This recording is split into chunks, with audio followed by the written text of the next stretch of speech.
away at the pits of Le Mans, the 24-hour circuit of endurance. But then almost at once you've got a very difficult corner. It's a bit blind, and you can't see far around it. Then you're accelerating again, under the first Dunlop Bridge and down the hill, and into the S's, two very fast left and right handers. You're really using your brakes and all the road, and I mean all the road, over the white lines on both sides and right up alongside the banks. Then you pull away down this short straight before braking again to Tertre Rouge. It's a very slow corner actually, with a sandbank there on the left. Try and keep out of it. So now we've started on the Mulsanne Straight. This is the real straight, although there's a kink at each end. And this is where the speeds really go up, over 150 miles an hour now, and we're not even flat out yet. And yet you can see the way the white lines flash past. Now we're getting on towards the halfway down the straight and approaching maximum speed, over 200 miles an hour. It can get darn difficult here at night, particularly when you can see a couple of red lights ahead and you can't tell whether you're chasing a slow car doing, shall we say, 110 miles an hour, or a really fast one. That is, of course, unless you catch up with it. And during the 24 hours, you will brake about 2,500 times. Now, this is a fast 5-litre GT car weighing over 2,000 pounds. And that means that during the race, the brakes will be running at more than 600 degrees centigrade for the whole of the 24 hours. Except, of course, during pit stops when I can tell you they get a downside hotter than that. And now we're getting near the end of the straight. We're at full bore. And here's the right-hand curve that you take very fast, just before the braking zone. You begin to brake about 500 yards from the corner, and you start to come down from about 200 miles an hour plus to 45 or 50. The signalling area, there on the right of the corner, keeps in touch with the pits right through the race. Slowly round now, with the sandbank on the left. The unlucky ones, of course, finish up digging themselves out. Accelerating, and now we're on the third fastest part of the circuit, before the corner they call Indianapolis. Up to about 180 miles an hour here, before braking slightly for a couple of very fast right-hand curves leading into Indianapolis.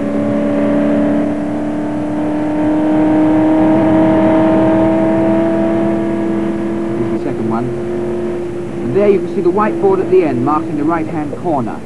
Indianapolis is two corners really. There's this small right first, which you slow for, and then you brake hard for this, the main corner. Round Indianapolis. And a very short straight here, accelerating hard before braking equally hard again for a sharp corner at Arnage. Arnage is another slow right-hander with a sandbank, which for some reason people don't seem to get in as often as the others. Out of Arnage, accelerating, building up to the second fastest part of the track, approaching 190 miles an hour. With a few of these slight curves, some people seem to lift off for them. These are the really dangerous ones, though, when you're travelling fast. The track can curve, and you don't. Somehow you go straight off. The next is certainly the most difficult section of the circuit, up to 190 in places, and slightly blind before the White House corner. Now here's White House. We go on accelerating now, all the way up to the new chicane that slows us right down to 50 miles an hour or so before the pits. On the second lap, you may change your braking technique a bit, but you've got to get it right first time, otherwise you just won't come round again.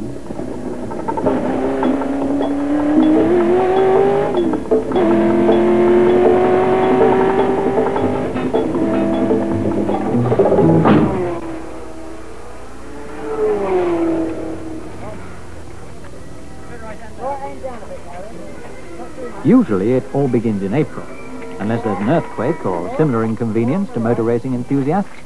April is practice time, 1968 being no exception, although the actual race came in September instead of June. For the superbly organised professional teams, as for all the entrants, it is more than practice time. It is time to test all the innovations and justify all the hard work that has gone into building entirely new cars, or improving existing ones since the last race. For the private entry, and those with less liberal financial support, practice time may also appear to be the time to build a quick car in the paddock with any parts that come to hand. But the Le Mans 24 Hours is a bit like the Grand National. It's not always the favourite that wins, or even survives. This car will both qualify and race.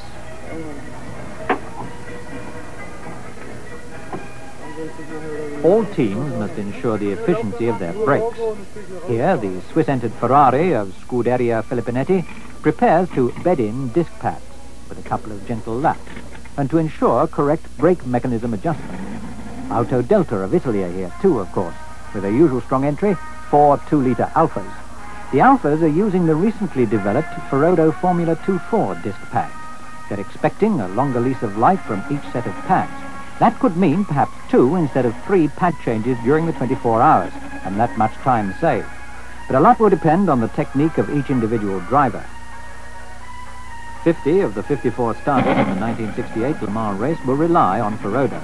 And of these, all but the Alphas are sticking to the well-proven Ferodo DS11, which shows that it sometimes takes time for a new product to supersede an already successful one. Judging by the past and present performance, the Works Porsches are likely to be the favourites for this race. Commentators, journalists and personalities of the world of motor racing gather to observe and comment. Then, sometimes all too soon, it is race time, and the moment of truth draws near. In the picturesque towns and villages around Le Mans, the racing teams establish their headquarters. Drivers try to relax in an atmosphere of tension, when talk is always of technical problems and tactics. There's Lucien Bianchi, who'll drive a Ford GT40 for John Wyer, and his co-driver, Rodriguez, with the experience of many Le Mans races behind him. Jackie Oliver there, another GT40 driver, catching a few moments alone just 24 hours before the many hours of ultimate loneliness at the wheel. The drivers of 2 privately entered Fords there, Mike Salmon on the right and Berlice with the dark glasses. John Wyer keeping a watchful eye as the final touches are put to the 3 GT40s in the Gulf oil colours.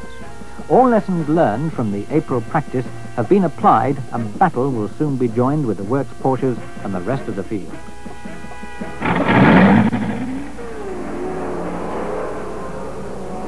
Race day now, and the paddock at the track comes to life.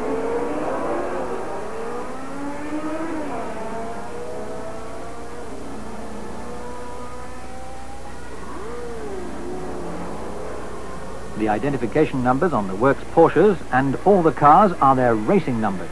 No more practice now. This is the real thing.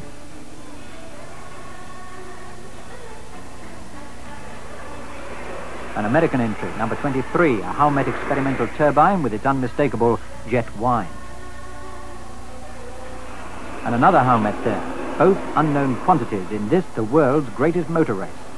And that's Bob Tullius there, who'll be driving one of the turbines, the most revolutionary of all the American entries. The Works Porsches lining up now, 31 to 34. And the girls too are out in force with advertising matter on their backs, which is perhaps the wrong side. The show is really about to begin. Interviewers and interviewees are everywhere, and the television and radio boys are out in force, both on the track and above it.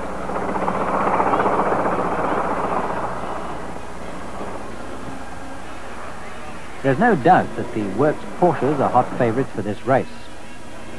There's Siffert in the Wind Cheater, co-driver of Works Porsche number 31, preparing for that famous Le Mans start, where the drivers sprint across the track and into the car and start it on the button. And there's co-driver Hans Hermann in the check jacket. The fine, clear morning that held such promise for at least a dry, sunny start has given way to cold and torrential showers. The Porsche team, with only minutes to go, have changed to wet weather tyres, looking more than a little flustered for all their reputation for efficiency. And yes, John Wyer's Fords are changing too, and looking much calmer about it, even if they're not feeling it, so close to the start. Brian Muir there, making sure everything is set for a quick getaway.